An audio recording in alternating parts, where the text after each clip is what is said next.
What's up, guys? That Really Gross Guy here. We are back, and today I wanted to do a little bit of speculation around what we could see in the near future. We had this Chimera prologue deal come our way, and based on some past history, I just wanted to speculate on maybe some things we can expect here in the near future. And maybe kind of get an idea of what some of these characters could potentially do, or what maybe their agendas are. And I'm really interested in all of these because goodness knows what we could potentially see in these upcoming cinematic quests. Now, we were told at TennoCon that the Second Dream, War Within, and Sacrifice were kind of a trilogy all of their own, and they kind of, for the most part, answered questions for each other in the whole lead up to what is a Tenno and what is a Warframe. And they kind of gave us the idea that that trilogy kind of wrapped up, and all the questions that were created because of those first three quests would lead into another batch of quests, whether it be another trilogy or more or less. We don't know yet, but it would lead into a whole lot to be explored in the coming cinematic quests. So we can infer certain things about this upcoming quest based on some of the stuff we have in the past, and then of course we can almost assume what some of the questions will be when we get to those quests. For instance, when this Chimera prologue came out, we got a lot of a lot of additional questions and a little bit of answers, but at the same time, we also know that the first quest could answer a few questions, and then of course reveal additional questions for the future. So we can almost assume what questions we'll have in the future based on questions we have now, and that sounds a little confusing, but we'll get into that in just a moment. But one of the things that I am interested in talking about is this idea of transference, because this is kind of like a get out of jail free card, arguably. We don't know exactly how this transference things work, but we can almost assume that there are some things that could just change on a whim because this transference is a thing. Now, there's a couple things I want to get out of the way, because there is a possibility that some of these things will just be explained away with brand new lore that we don't know about, and some of these things could be explained away with, let's say, a brand new character we've never met just shows up and is introduced to us and is able to either A, solve the problem, or B, just makes the lore that we currently are based on, I don't want to say irrelevant, but basically kind of kick that lore in a new direction where it's like, hey, well, there's an exception to the rule because this thing exists. You know what I mean? So there's a possibility that all of that could throw everything we know and could assume out of whack. There is also the chance. Now, I can't think of too many things that would allow this to be physically possible, but it's also possible based on transference that someone we already know is Orican, had used transference to some degree and is residing in a body, and we don't know who they are. Truly, we don't know who they are yet, which is just, crazy, but it's possible. And we don't know too many people. I mean, we have Ortis, who is a Cephalon, so there's some stuff. I actually have some speculations on Ortis himself here in the future, but we don't know too many people. It's not like a syndicate, leader is going to be like, okay, well, you got me, I'm an Orican. You know, like that doesn't seem like it would even make any sense whatsoever. There was the one character in the Red Veil when we did the one mission. I forgot exactly what mission, but she, you know, she definitely is an odd one, but she seems like she knows some things. But who knows where that could lead to. But there is Teshin, who we already know has forcibly turned against us before. And one thing I just want to throw out is I could see it happening again. I mean, it's not impossible as far as I know. There's also a possibility that there are other, you know, fail safes such as that the ability to control the DAC soldiers in place for other people.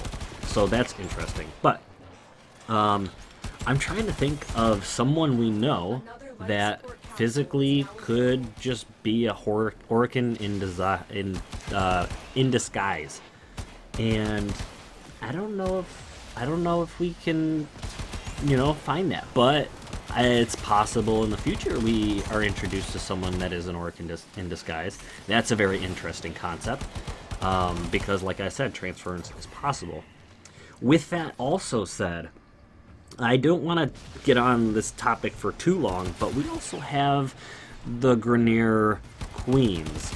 And those Grineer Queens, formerly known as the Twin Queens, we don't know if that's going to somehow fit into lore in the future or not, but they are referred to now as the Grineer Queens. So there is that, and with, well, you guys know that this is spoiler territory, so just throwing that out there, that now that one of the queens is gone, I'm assuming it's still possible to bring her back, because we've talked about Kuva and all that stuff. Now, that's a whole nother rabbit hole of whether or not that'll ever happen, or if it's successful, and whether or not they have the ability to do it without help, or whether it's ever going to happen whatsoever. Anyways, but the idea is that the Grineer Queens, formerly Orican, now stuck in Grineer bodies, could use transference. Who's to say Baelus, who of course is so stuck on Orican ways that I'm sure that he never transferred, or maybe he transferred only to another Orican body, because his ideal belief in, you know, perfection and the Orican ways. But now that Baelus has been tainted, you could say, he's been changed, Baelus, does he have the power to use transference? Is it possible that Baelus, even in this situation he's in now, could get out of it just based on transference like that? Now, of course, that whole thing is this speculation and all that crazy stuff. So, like I said, transference could almost be a get out of jail free card. And I say that specifically because Baelus, it's like he's in prison right now. He's stuck in this room, which I'm assuming is sentient origin, which I've talked about in a video, is capable of just poof, just moving on and going somewhere else. Or is this this corruption that's happening to him, forcing him to not be able to do that?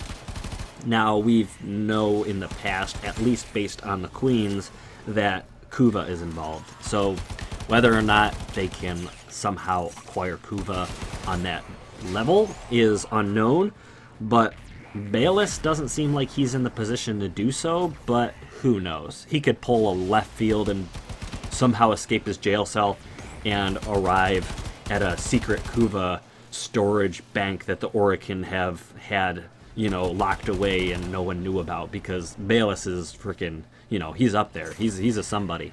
So he would know about that type of thing. Anyways, that's all just like a get out of jail free card, why a lot of this stuff could just be absolutely irrelevant. But who knows? It's possible.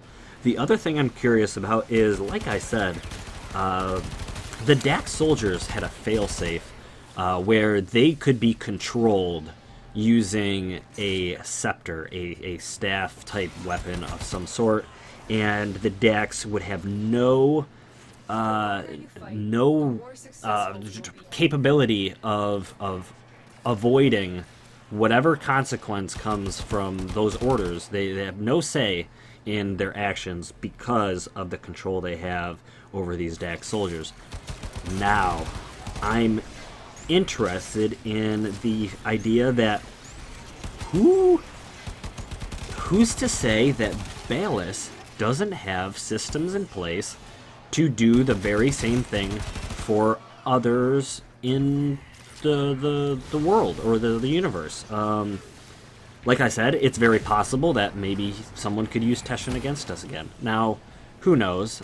Is it possible that someone could use Umbra against us because he was formerly Dax?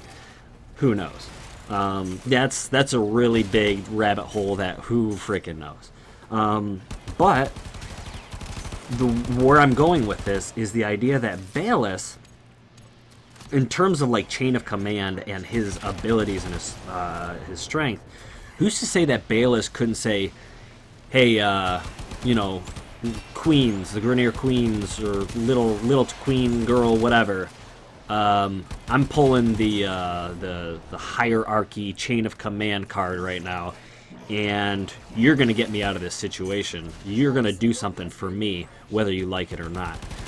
I mean, they were formerly Orokin, but they aren't now. Who's to say that he couldn't just say, fix this now or else?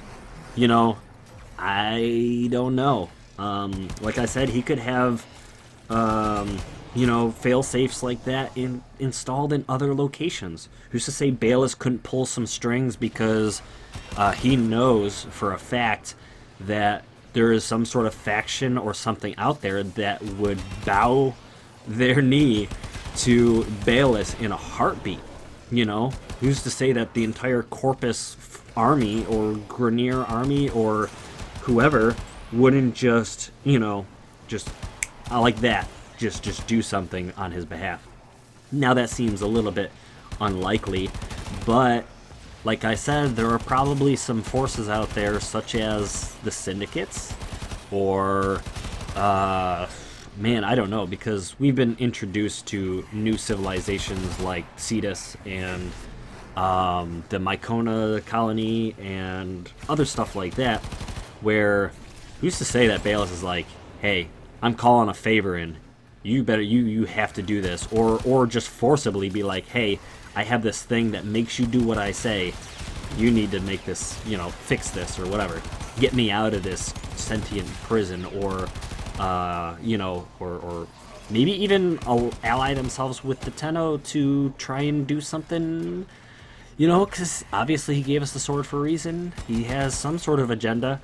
Whether he thinks he can get out of this situation or not, I think that is irrelevant, because we know Balus, and we know that he cannot be trusted in any way, shape, or form. So, I don't know. To be honest, I think he's grasping for straws, but I wouldn't be surprised if he's got a card tucked up his sleeve, and we don't know about it, because the sword was technically a card tucked up his sleeve, so that we could kill some sentients off. But I can't believe that's all he has. But it could be. It could be. The other thing too is Balus.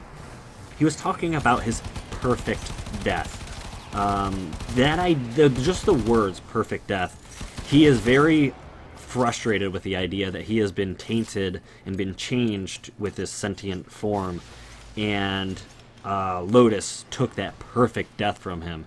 Like, the only way, or he would be happy with dying, would be to be slain by another Orokin, or to have, created a Tenno that was so powerful, or like a Warframe or something, have created something that was so powerful that it would have slain him. And he feels like that he was stabbed in the back, and that is, that's an injustice to him. And at this point, I think he will do anything, number one, to stay alive, or anything to destroy the sentience. Either or, either both of those are could mean a whole lot of different things. You know, like I said, he could ally with the Tenno just for the sake of destroying the sentient race, but he could also do everything he can to transfer out of his body into a new one to just last long enough to somehow get back to a perfect body or some sort of form where he knows he can live on and maybe restore the Oricon, I don't know, to its former glory. Who knows what his agenda is? But that's just a whole lot of rabbit hole, a whole lot of crazy stuff that I am kind of contemplating. One of the last kind of things I am curious about is Ballas. Of course, he's given us a sword, but we've talked about the whole chair and the ideas of the chair and what the repercussions of getting in the chair could possibly be. But what happens if Ballas or somebody says, hey, Tenno or Warframe, whatever, you have to get in that chair now. You need to do something. Something has to give. And the only way for you to get what you need is to get in that chair and deal with this problem that we're facing right now. What could possibly result because of that detail right there? Who knows? But that is fascinating. Whether Ballas is like, hey, I'm going to let you in on a little secret. You climb in that chair and you do it as a Tenno, or you do it with some sort of, you know, special something, and you could, you know, increase your power tenfold, or, you know, obviously we're not going to OP the game like that, but if there's some sort of result where it's like, hey, Tenno, you will be immune to sentience and their powers if you just climb in that chair. And if we do it, we're just hoping that he's telling the truth. And we're also hoping that there are no consequences, very negative consequences of doing so. That's just me throwing some speculation out there. I think that would be cool and fascinating. I would love to know what you guys think about that. And then, of course, Ortis? Ortis. Could we see, I mean, I'm just throwing this out there because for a while I was like, Lotus is going to remain unchanged. She is going to always be our guiding light to for the Tenno. And boy, was I wrong. I was wrong. Is it possible that a character like Lotus being able to change that drastically, could we see other characters change drastically as well? And I guess probably the closest person we can you know, kind of assume could completely change, other than Teshin, because we've already had some stuff with Teshin, and we've already talked about the ability for him to be controlled already, is Ortis. Ortis could potentially be changed. Could he be restored to his previous form as a Dax soldier? I mean, I don't see why not. Ballas, I believe, was the one that turned Ortis into a Cephalon. Ooh, yeah, think about that. Think about that right now. But Dax Soldier, he could also be controlled. Ooh, guys, there's the bomb. There's just a bomb to be dropped at the end of this video. Very interesting. Very interesting. I'm really curious, number one, the future of Ortis and the possibility of this whole crazy control deal stuff that's happened in the past. Who knows? But all we know is that Ballas has this mysterious power over, I don't want to say others, but he's almost got this mysterious something about him that just we have yet to understand the true length of, or the true extent of his powers, or at least the Oricon themselves and what the Oricon are capable of. Because I don't think Ballas is gonna number one, I don't think he's going to sit this one out. And number two, I don't think Bayless is going to give up without a fight. And even if that's thousands of years from now after he transfers in and out of bodies all the way up until he can seek revenge, I feel like Bayless he's something. Look out for Bayless in the future. In my opinion, I could be wrong. He could be out, in the next cinematic episode. He could be boom, gone. But I don't think that's gonna happen. I really don't. Anyways, that's gonna be it, guys. I threw a whole lot at you, and I am really curious to see what you guys have to think about a lot of this stuff. There is so much we talked about, so much speculation, so much to go over, and wow, there's so many of these possibilities. To me, at least, would be fascinating to experience and see in game.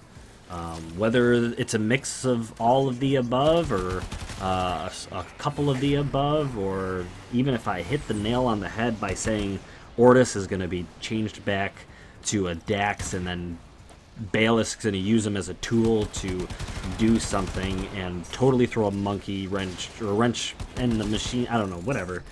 And then, or we climb in the chair and all sorts of whack happens, all sorts of craziness. Who knows? But I would love to see what you guys think. Discord, all that stuff, a great place for us to have that conversation. I'd love to hear it. I'll be able to get back and reply to you guys very easily in Discord. But if you want to leave your speculations in the comments below, I will also do my best to get back to anything I believe has any relevancy to the potential of Warframe in the near future. So that's going to be it for me, guys. Thank you so much for watching. I really hope you guys enjoyed, and I hope to see you guys again in the next episode. Hello.